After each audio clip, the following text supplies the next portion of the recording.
Question number 5 क्या कह रहा है कि यदि sec 4a बराबर कोसेक a माइनस 20 ब्रैकेट में, जहां 4a एक न्यून कोण है तो a का मान ज्ञात कीजिए। ऐसा ही सवाल एक तीसरा सवाल, ठीक है, लेकिन यहाँ पर 2a था, यहाँ 4 है।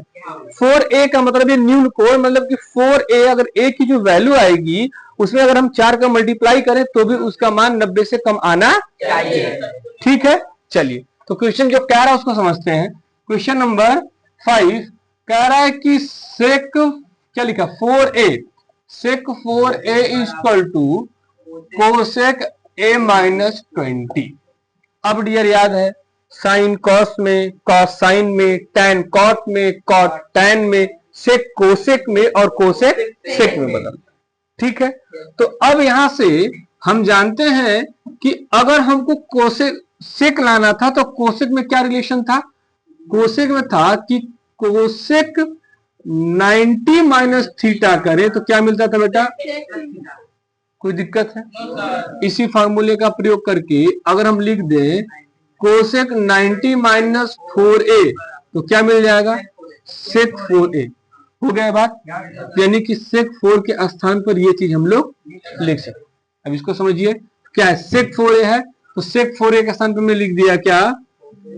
Cosec 90 minus 4a equal to cosec a minus 20।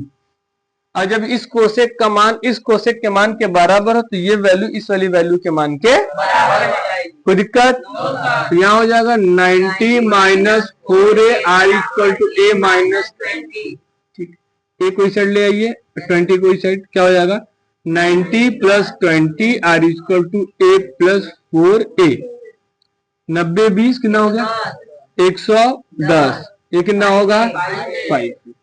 तो a बराबर कितना हो जाएगा? 110 बट्टे 5। कट जाएगा, कितना हो जाएगा? 5 दूना का 10, 5 दूना का, a बराबर क्या मिल गया? 22 डिग्री। a का मान निकल गया। चेक कर लेते हैं कि आपका जो 4 है वो न्यून कोण है कि नहीं। तो 4a गुणे 4 गुणे 22, 22 गुना का, ये 90 से कम है ना, तो यहाँ से 4a हमारा क्या है? न्यून कोण। बस समझ में, कितना आसान है, क्लियर है? लिख लीजिए।